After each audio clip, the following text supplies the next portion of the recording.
Hello and welcome. In the middle of a global pandemic, China is flexing its muscles with India, leading to that one question that's been in everybody's minds for the last several weeks. What is Beijing thinking? What is motivating such military adventurism? And where is this confrontation going? We've heard from many scholars in India. We've been hearing from military generals. We've been hearing from our politicians. It's now time to get a perspective from somebody who understands Chinese polity and Chinese society. I am delighted to be joined live and exclusive on India Today at this time by Gordon Chang. Gordon Chang has lived and worked in China and Hong Kong for more than 2 decades. He's written the book, The Great US-China Tech War. He's even written a book called The Coming Collapse of China, and has a contrarian approach to why China is flexing its muscles, not just against India, but against so many countries in the Indo-Pacific region. Gordon Chang, it's an absolute pleasure to have you with us on India Today. Welcome. I want to start by asking you about your interpretation of what's motivating China to engage in this border conflict with India at a time when India and the rest of the world, including China, is dealing with a made-in-China pandemic. Yes, there are many explanations, but the one that I think is the most persuasive is that China is lashing out from a sense of weakness. You got to remember that they've just unleashed the coronavirus on the rest of the world. I'm sure they're very sensitive about that. And what they're trying to do is to change the global conversation away from the coronavirus. And Xi Jinping, I believe, is just lashing out at a number of different countries, not only India, but also South China Sea, East China Sea neighbors, the United States, Kazakhstan, much of Western Europe. So this is part of a broader program, but it's extremely dangerous because if Xi Jinping faces setbacks, then he very well may believe that he could lose power. His threshold for risk would be extremely low. He is capable of anything. So when you say that this is a backlash coming from a sense of weakness, can you try and explain, because you follow what's happening in China as closely as you do, can you try and explain what's been happening behind that virtual communist iron curtain after the pandemic and the internal dynamics that you believe are at play at present? Well, first of all, you've got a Chinese economy which is still in contraction. It contracted in the first quarter 6.8% according to official numbers. Probably this quarter, in reality, I don't know what they'll report, but in reality, it is probably just the deepest contraction, maybe even more. You also got an unhappy Chinese populace because they don't know what a downturn is. And then you have Xi Jinping's policies, which have been producing bad results for China in 2019. That means Xi Jinping has really very few other people to blame because he's got close to total power. And that means that he is responsible. So he needs a victory. And what he sees with regard to India is a possibility of grabbing territory from India and therefore declaring that to be a win for China. But I'm not fully certain, at a time when most people in China aren't really aware of what's happening at the border because the state-owned media is hardly touching on this story, how does gaining a few kilometers of disputed land in different parts of the India-China border help Xi Jinping, given the enormity of the challenges he's facing domestically? Well, Chinese people would know more if Xi Jinping's policies were working out well on the border, because then state media, party media would be trumpeting this. I think that essentially what Xi Jinping's narrative would be is that China is recovering lost territory. It's being tough. You see a China resurgent. That would fit into a narrative that Beijing has promoted all along. But then he'd actually have something to show for this. So although it seems perplexing from the outside, this whole notion that China is strong is a very important one for the Communist Party to propagate and for the Chinese people to understand.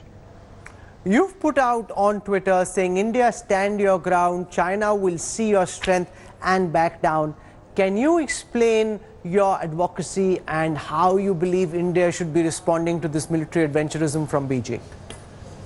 Well, first of all, of course, it needs to reinforce its troops on the border. But I think the most important thing would be to hit China where it really hurts, and that's the economy. So, for instance, canceling contracts of Chinese companies in India is essential. Making sure that Huawei and ZTE, two Chinese telecom equipment manufacturers, are not permitted to provide equipment. I would think rip and replace, take out the Chinese equipment already in your telecom backbone, boycott Chinese goods, make it clear that India is going to impose severe costs on China. China's afraid of India. It thinks it can push India around because it's been pushing India around for many, many decades. But if they see a new attitude, then they're going to take notice and they will treat you with respect. But until you show that strength, China will continue to try to dismember your country. You know, you're saying that China is afraid of India. Can you explain why you say this? Because you've been tweeting around these lines as well. Chinese officials are afraid of India because they know India is on the way up and China is on the way down. Try and explain your belief about China being afraid of India and why. Well, China knows that population is the source of power. The Chinese talk about this all the time. And for them, being the most populous nation is important. It shows their strength. They also know in Beijing and maybe even elsewhere that the Chinese population is slated to decrease substantially during this century. And also they know that India is going to become the world's most populous state. It very well be on the verge of that. It could also be true right now because China's population numbers tend to be a little bit squishy. That is going to be psychologically very difficult for Chinese leaders and the Chinese people to accept. So they see that the Indian economy is growing smartly. They see the Indian population vastly outnumbering China's. And I think that they're really worried about the strength of India going forward. That's why I believe that deep down, they are trying to dismember India at this time because they think that they've got the advantage now and they've got a closing window of opportunity. Remember, for the Chinese people, population is power, and India is going to have the power this century. China will not. You also say that when the Chinese try to intimidate, you know they're afraid of something. So try and explain that. Well, I think right now, just going back into these broader themes of long-term trends, the Chinese are very good at intimidation. They intimidate countries that are much stronger than theirs, especially the United States. But we're coming to a point where I think that the Chinese leaders see a closing window of opportunity. And it's not just demography, where they're going about on the verge of accelerated demographic decline. It's also they can see their economy has reached a high point. Their environment is exhausted. Chinese people are upset.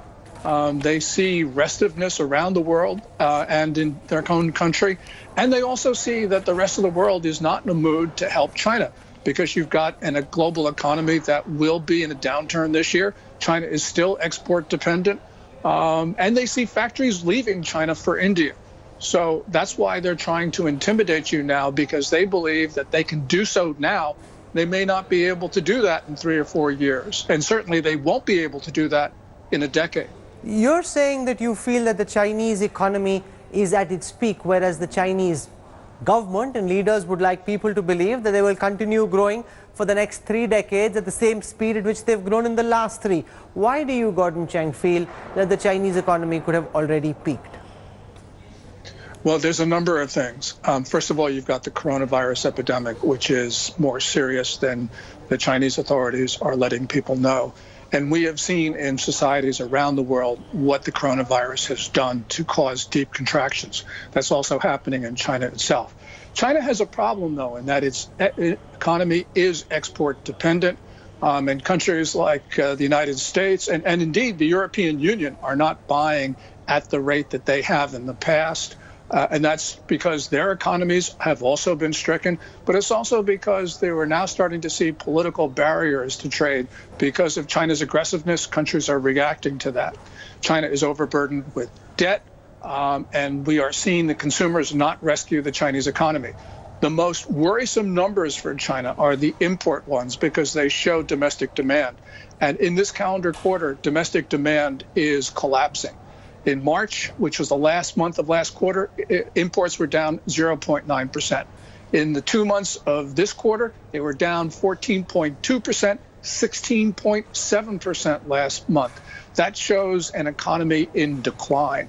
And I think the Chinese leaders understand that they don't have the tools right now to rescue it because they don't have the ability to stimulate like they did in the past.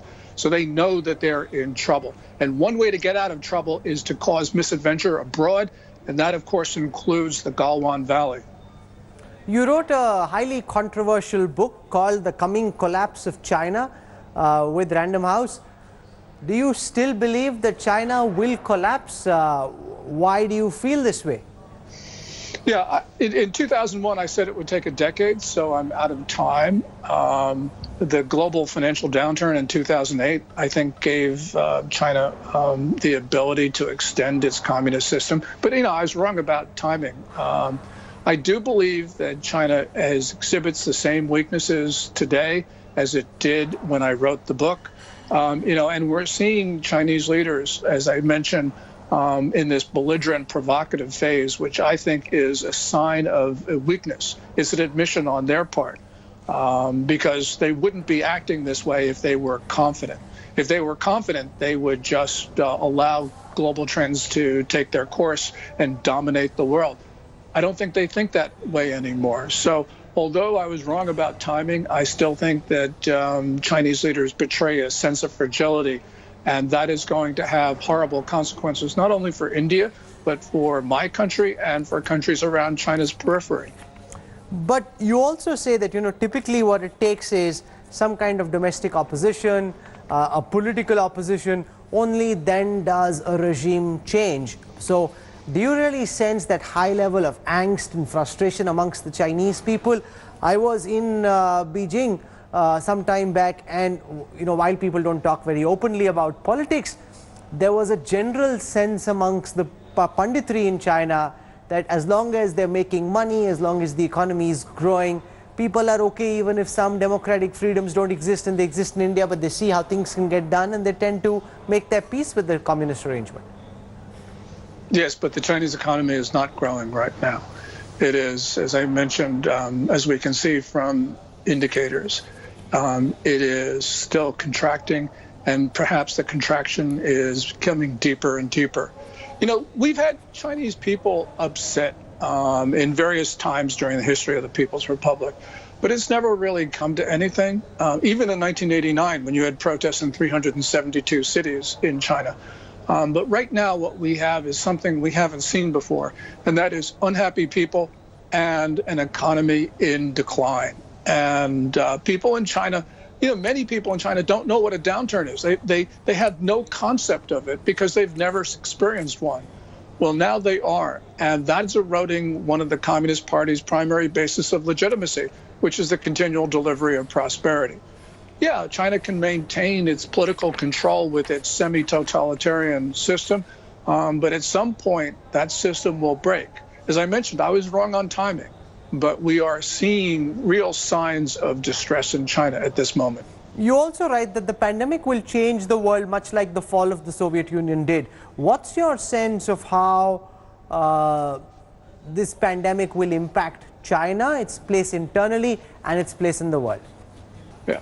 What we're seeing in China is a downturn, which is unmistakable. We're seeing that downturn around the world. We had a world which was prosperous before the coronavirus. Now it is deep into recession, maybe even worse. What it's done is accelerated deglobalization. And in a world that is deglobalized, we're going to have different winners and losers.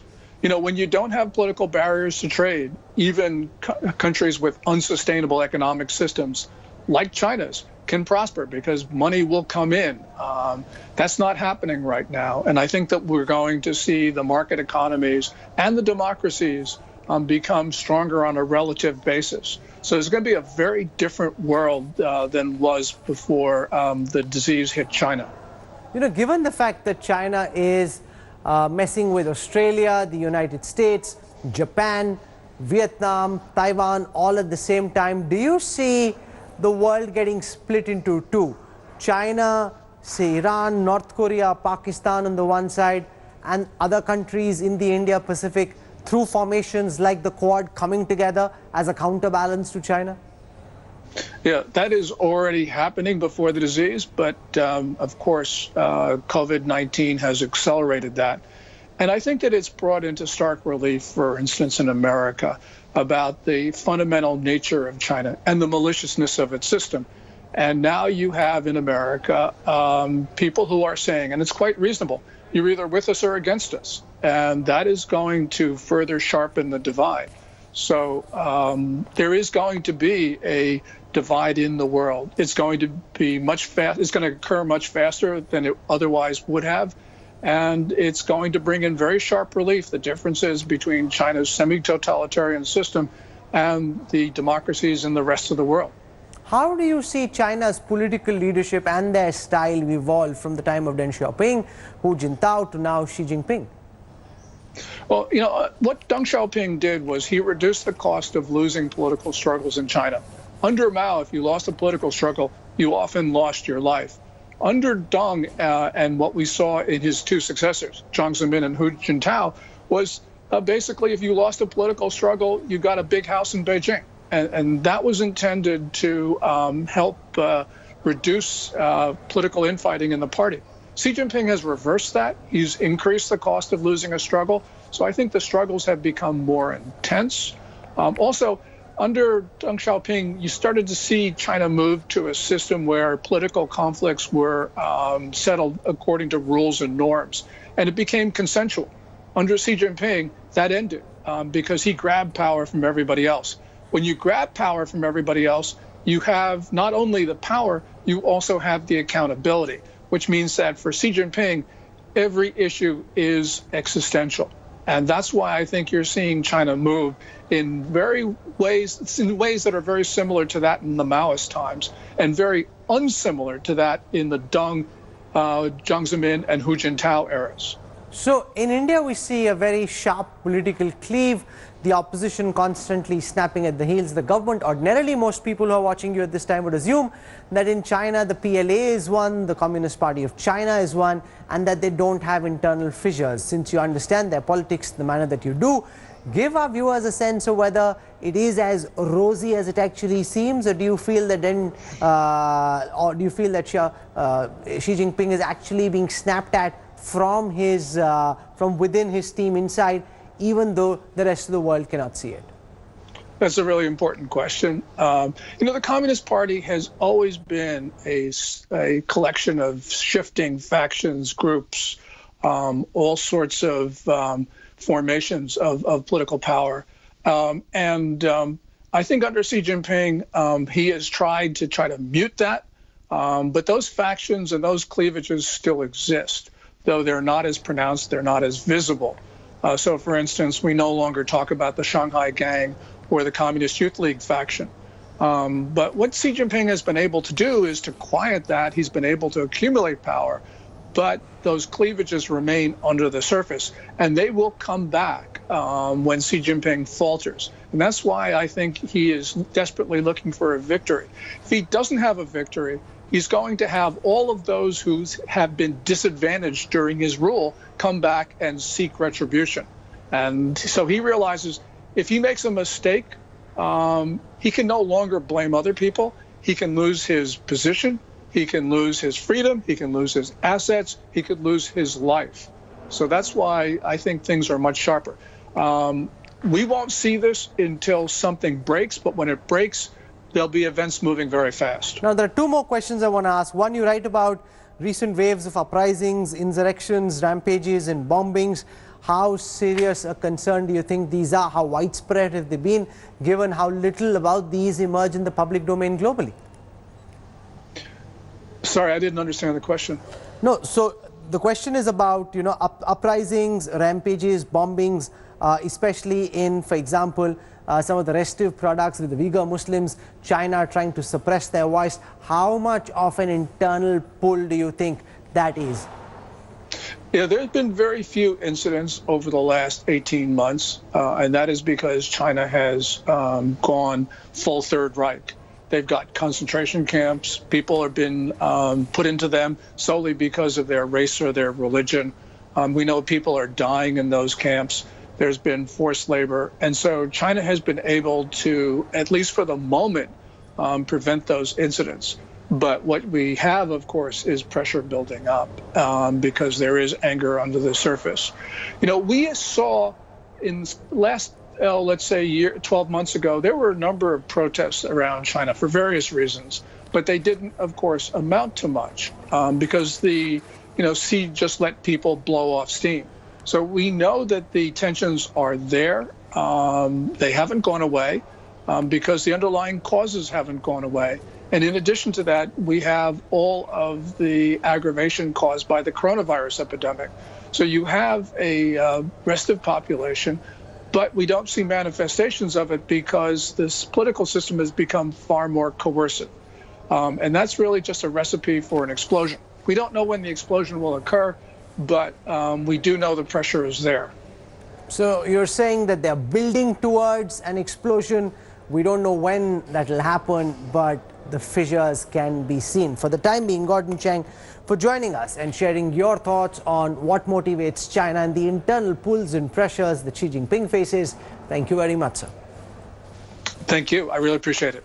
Hello everyone, this is Rahul Kanwal here. Hope you enjoyed this video. For the latest news and analysis, like and subscribe the India Today YouTube channel and don't forget to press the bell icon to stay updated.